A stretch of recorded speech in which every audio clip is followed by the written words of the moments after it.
In this lesson, we're going to learn about number patterns. Did you know that number patterns is a part of algebra? Well, it is. And if you understand number patterns, you're well on your way to understanding algebra. So let's look at the essential question. How can you describe a pattern?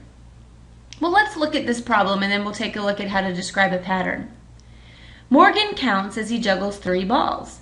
He tosses the red ball on the counts of 3, 6, 9, and 12. On what 2 numbers will he toss the red ball next? Describe a pattern, then find the next 2 numbers in your pattern. So here's the counts where he tosses the red ball. 3, 6, 9, 12. And then we have 2 empty boxes because the question they're asking is, on what 2 numbers will he toss the red ball next? So let's look at step 1.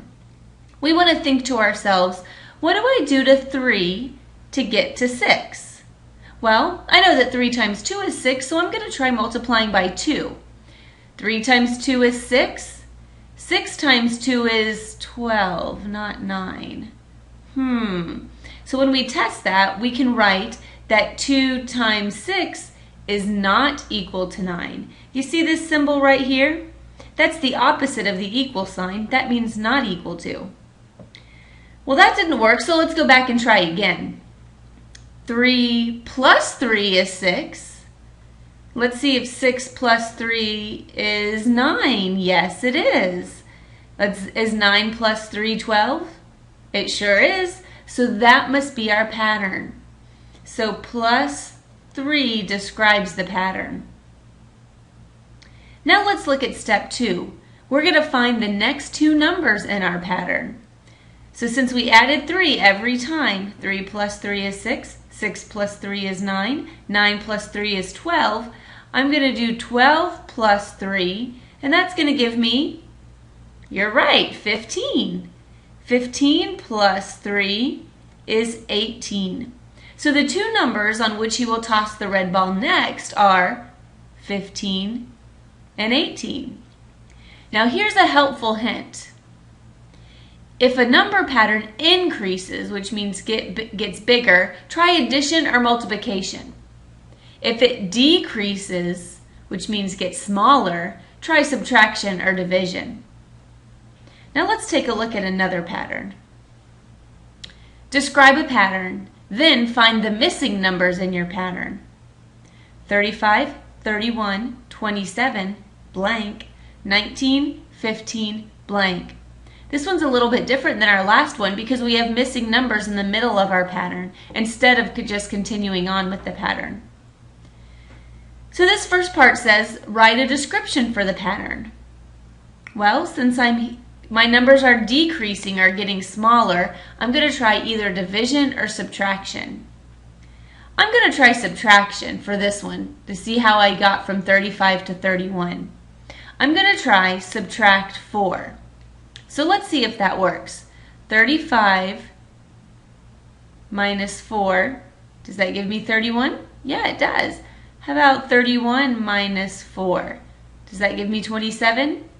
It sure does. So it looks like subtract 4 is going to describe the pattern. So now I need to find the missing numbers. I'm going to work over here so I have a little more room. We already said that 35 minus 4 is 31. And I know that 31 minus 4 is 27. So to continue my pattern, I'm going to do the same thing. 27 minus 4, and that's going to give me 23. 23 minus 4 is 19. 19 minus 4 is 15. And lastly, 15 minus 4, you're right, it gives me 11. So the missing numbers are 23 and 11.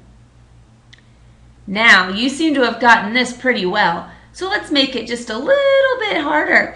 Let's look at using 2 operations to describe a pattern. Describe a pattern, then find the next 2 numbers in your pattern. Now this one looks a little crazy to me because I see 4 and then a 1, so my number is decreasing, but then it increases because then it goes to 8 and then 2 and then 16 and then 4 and then 32. So my numbers are increasing and then decreasing, going back and forth. So I'm going to try 2 operations. Now the first thing I see that's happening is my numbers are decreasing, which means I'm going to try either subtraction or division. And I'm going to write this here so I remember. Division. And then if they increase or get bigger, I'm going to try addition or multiplication. Okay, so I'm going from 4 to 1. So let's start by trying subtraction. Is that going to work? 4 minus 3 is 1. Okay, that works. But whenever I come over here and go from 8 to 2, 8 minus 3 doesn't give me 2 when my numbers get smaller again. So let's not try that. That doesn't look like it's going to work. So let's try divide by 4 and then multiply by 8. 4 divided by 4 is 1, and I'm going to write this down here so you can see it better. 4 divided by 4 is 1. 1 times 8 is 8. 8 divided by 4 is 2. 2 times 8 is 16. 16 divided by 4 is 4. 4 times 8 is 32. So it looks like that describes our pattern. Divided by 4 times 8. So in step 2, we want to find the next two numbers in the pattern.